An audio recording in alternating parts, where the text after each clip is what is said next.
তুমি কি চাও বন্ধু যে সেই মানুষটা, তোমার প্রিয় মানুষটা তোমার কাছে আবার ফিরে আসুক? হ্যাঁ, যদি চাও তাহলে অবশ্যই তোমার সেই মানুষটা তোমার কাছে ফিরে আসবে। তোমাকে শুধু চুপি চুপি দুটো কাজ করতে হবে।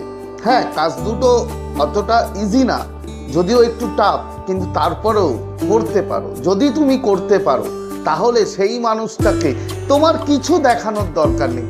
তোমাকে কোনো সোশ্যাল মিডিয়ায় কোনো নিজেকে কিছু দেখানোর দরকার নেই।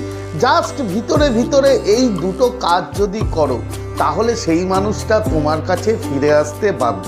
তো তোমাকে কি করতে হবে?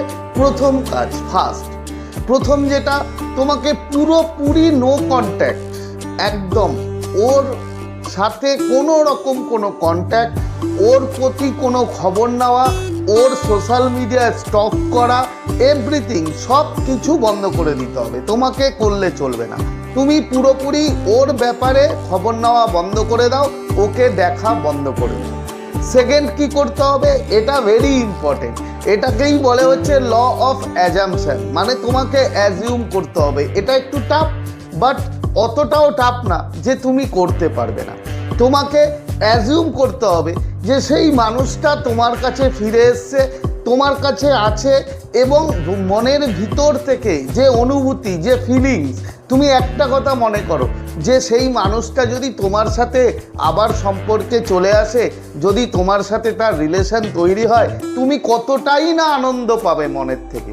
ঠিক যেমনটা আনন্দ পাবে, ঠিক সেই আনন্দে, সেই ফিলিংস, সেই অনুভূতিতে তোমাকে বন্ধু থাকতে হবে সব সময়। তোমাকে মনে করতে হবে যে তুমি ওই মানুষটার সাথে সম্পর্কে আছো, তুমি খুব খুশি, তুমি তার সাথে কথা বলো, মানে ইউ আর ভেরি হ্যাপি।